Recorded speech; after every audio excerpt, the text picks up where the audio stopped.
નમસ્કાર, એશિયાના સૌથી જૂના અખબાર મુંબઈ સમાચારના ડિજિટલ પ્લેટફોર્મ પર આપનું સ્વાગત છે. હું છું જીગર પંડ્યા. નજર કરીશું મુખ્ય સમાચાર. ભગવાન જગન્નાથની 147મી રથયાત્રાની તમામ તૈયારીઓ પૂરી કરવામાં આવી છે. સરસપુર ખાતે મામાના ઘરે 15 દિવસ રહ્યા પછી ભગવાન જગન્નાથજી, ભાઈ બળદેવજી અને બહેન સુભદ્રાજી નિજ મંદિરે પરત ફર્યા.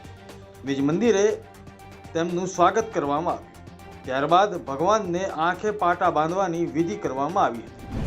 રાજકોટ ટીઆરપી ગેમ ઝોન અગ્નિકાંડમાં જેલમાં બંધ રહેલા જગ્યાના માલિક અને ભાગીદાર બંધુ અશોકસિંહ જાડેજા અને કિરીટસિંહની જામીન અરજી રદ કરતી સેશન્સ કોર્ટ.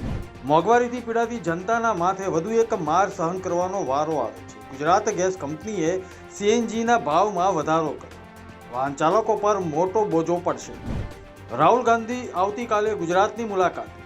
આવતીકાલે બપોરે 12:30 કલાકે આવશે અમદાવાદ. રથયાત્રા પહેલા જગન્નાથ મંદિરના રથ પૂજન કાર્યક્રમમાં લેશે ભાગ. કોંગ્રેસ ભવનના પથ્થરમારામાં પોલીસ કસ્ટડીમાં રહેલા કાર્યકરોને મળશે. મોરબી બ્રિજ, હરણી બોટકાંડ અને રાજકોટ અગ્નિકાંડના પીડિત પરિવારોને પણ મળી શકે છે રાહુલ ગાંધી. ભાજપે હરિયાણા, ઉત્તરાખંડ, મધ્યપ્રદેશ, ઓડિશા સહિત 23 રાજ્યો અને કેન્દ્ર શાસિત પ્રદેશોમાં સહપ્રભારી જાહેર કરેલા છે.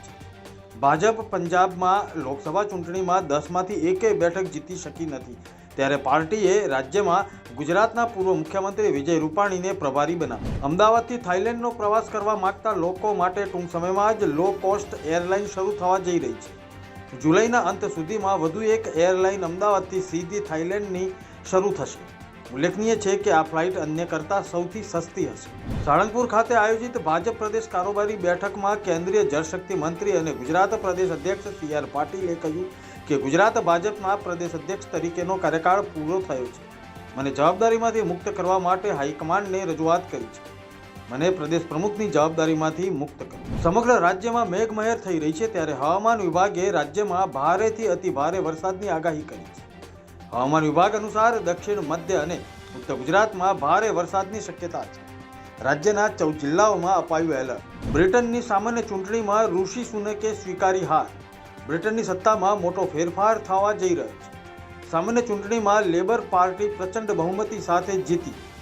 પીએમ ઋષિ સુનકની પાર્ટી કન્ઝર્વેટિવ પાર્ટીએ કારમી હારનો સામનો કરવો પડ્યો. સાઉદી નાગરિકતા ઈચ્છતા ભારતીયો માટે પણ આ એક સારા સમાચાર સામે આવી રહ્યા છે.